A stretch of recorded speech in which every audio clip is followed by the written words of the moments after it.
Hello everyone, welcome back to my YouTube channel. This is the second video of our Supabase playlist where we would be creating a project and configuring it.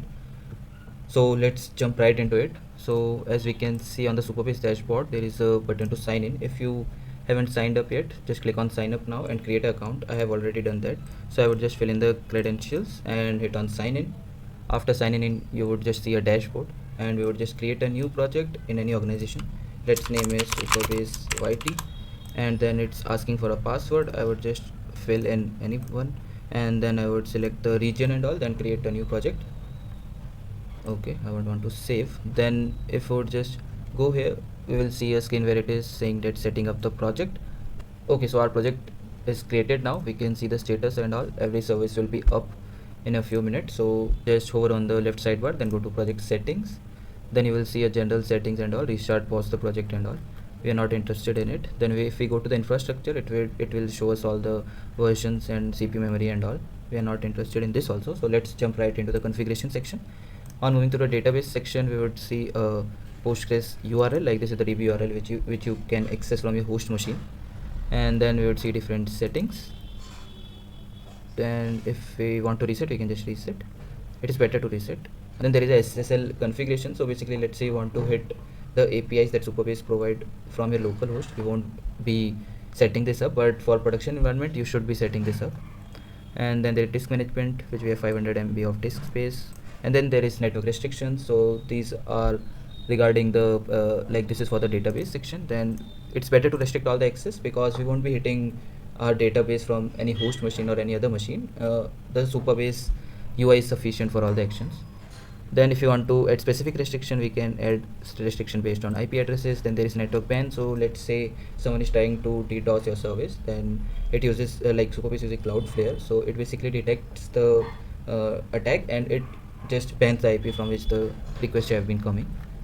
So yeah, so next we have API settings. This is the URL on which your REST API will be exposed.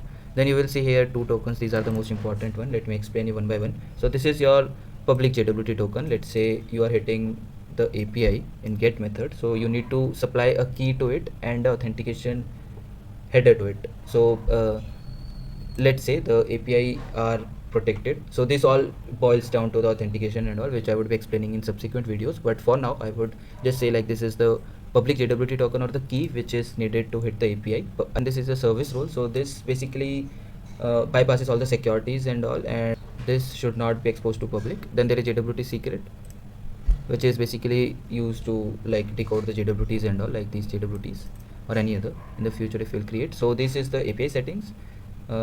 We won't be using GraphQL, so we'll be removing the schema. And then we also don't want extensions schema to be added. Then max rows. So this is the maximum number of rows returned from a table. Let's say we are hitting a get API, so we would get the results of the top 1000 rows. Or if you would, let's say your API is public and then someone is hitting your API, so the Supabase will consume all the resources according to the max rows, like.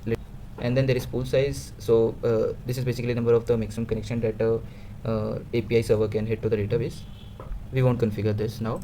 On clicking on save, our setting will be saved. Then there is authentication. Here we can just set like, is the user allowed to sign up, is the user allowed to link their account and all. Then there is password setting, user sessions.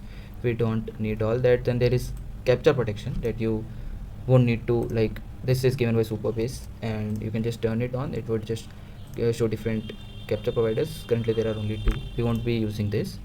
And then there is SMTP settings. So if you want to send a mail, Supabase provide you a server like SMTP server, but that is rate limited. So if you want to set up your server to send emails, you can just turn this on and provide all the credentials. And then there is advanced setting here, like the JWT token expiry and all. Currently it is set to 1 hour. We would just increase it to 10 hours so that we won't be needing to again and again log in.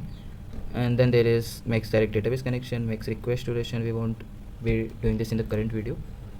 Then we would just save it. We would go to storage. There is all the S3 related things, and then there is edge functions which we won't be using now. So let's skip this part. So yeah, that's it about the video. So at the end of the playlist, we would be creating a small project which is light GTA, where we will be creating all the characters, their mobile phone, their connections, their cars, their inventories and all. So if this excites you, then do subscribe my channel and also like the video. So if you have anything or anything specific you want to see on Supabase, just hit a comment.